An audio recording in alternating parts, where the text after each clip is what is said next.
Hi everyone, this is Benz here. I'm playing the T110E3, which is the American Tier 10 tank destroyer.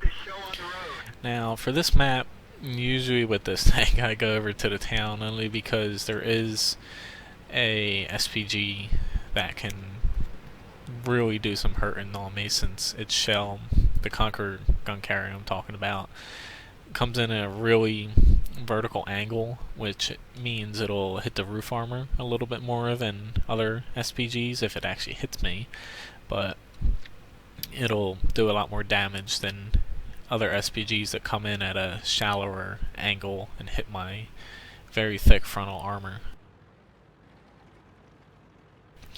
So even with the recent change, reducing the damage from 850 to 750, the E3 is a really formidable opponent since its frontal armor is some of the best in the game. It does have a couple weak spots, being the little viewport in the front here. That thin strip is weak, and then the lower glacis near those clips near the tracks are also weak.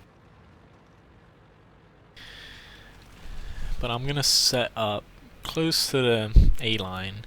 I know that's kind of like a general area most people go in F8, but I don't really want to fan out wide, only because I'm not that useful over there, and if they actually push in the 7 or 8 line, I can't move over and help as well.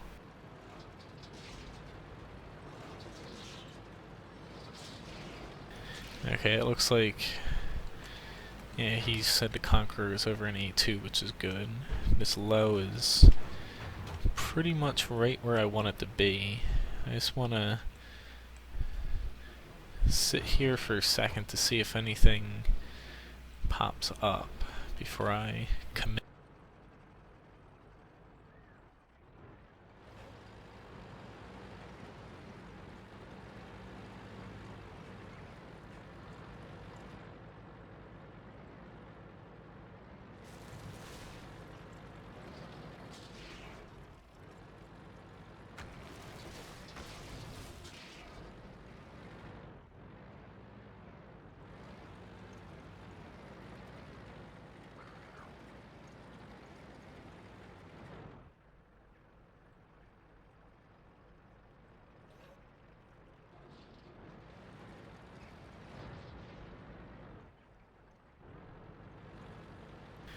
Right now I just want to get in a spot where Artie can't hit me.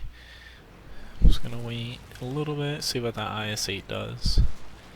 I don't want to peek out here too much, but I'm actually going to turn left only because there was a few mediums in the middle.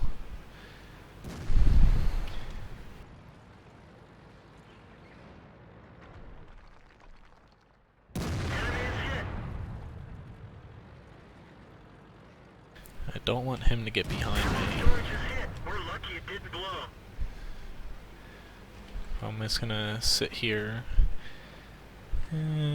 Actually, I'm gonna move up this way because that thing, I don't want it to hit me. Be nice if that awful tragger came and helped, but seems like he's turning around now. But even though the lower glacis is weak to the JP 100 there, I just wanted to wiggle, and luckily it hit my track. It doesn't always save you, but when it does, you are very glad that you kind of look like an idiot wiggling. Crap, I overextended a little bit. The left and right movement on the gun isn't exactly wide on this tank, and even though it might not seem too important, it does come into play when you get tracked or you turn a little bit too far like I did there.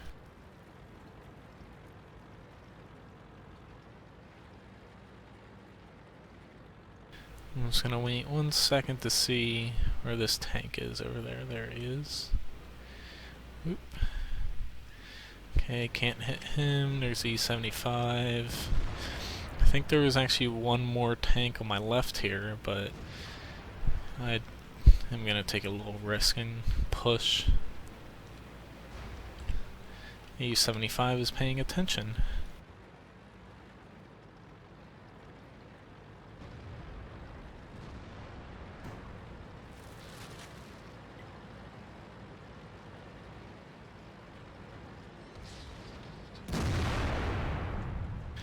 Oh, come on. Come on, I can do it, I can do it. No, I can't. It'd be nice if I had a little bit more help over here, but that IS-8 is low HP. There's this T-32. Probably gonna get hit by artillery. Now I'm a little bit better off. I should be able to get the C-75 now.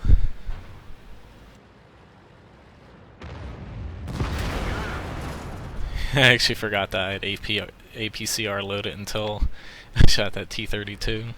But, whatever helps. Pretty sure artillery fired. Never mind. Now I did. I was gonna hide for a little bit more, but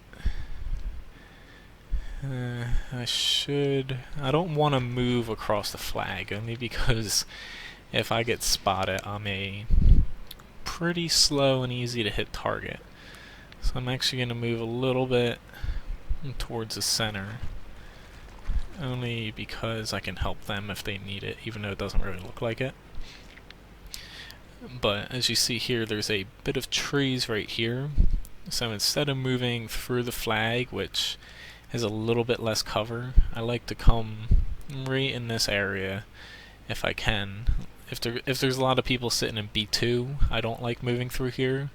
But later on in the match, the little hills here and the trees I find help a little bit when approaching, because most people expect you to go through the A line.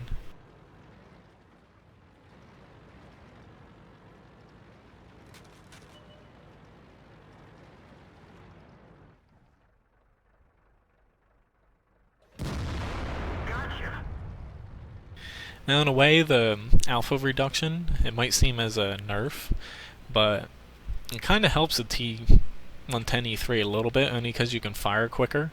So if you do miss that one shot, or if you do not track an enemy trying to surround you or flank you, you do have a slightly higher chance to get that second shot off and to save yourself from being flanked and for them to just get around on your backside.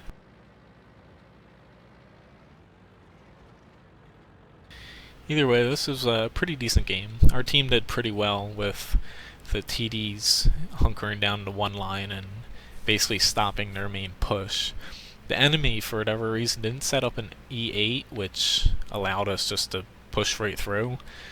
Either in the town, you want to set up to not let them get past that initial E8 area, or I even like to push over into the F line from the north. It also works from the south to get on the backside of the buildings and to stop them from pushing whatsoever into the middle of the town.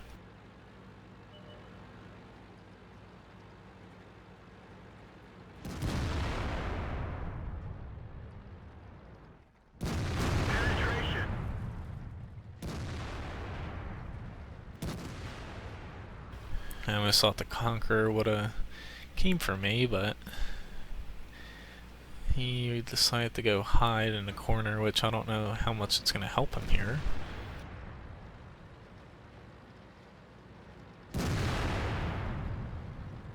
But anyway, you know you have a good team working together when you have a bunch of tanks sharing kills and the damage. So overall, got high caliber. The other ones don't really matter, but I did do the most amount of damage, even out of all the teams. Just over 5,000 damage, and soaked up a little bit of damage. It's pretty low for E3, but I'm not complaining, as long as if I didn't die. And I made credits still, even though I didn't get any from whatever they are, missions, but still made a decent amount of credits as a tier 10, which is easy when you can hit all your shots, even though I did fire a couple APCR. But anyway, thanks for watching my video. Please subscribe to my YouTube channel, and also check out my website, wotguru.com, for additional tips and tricks for World of Tanks. Thanks for watching.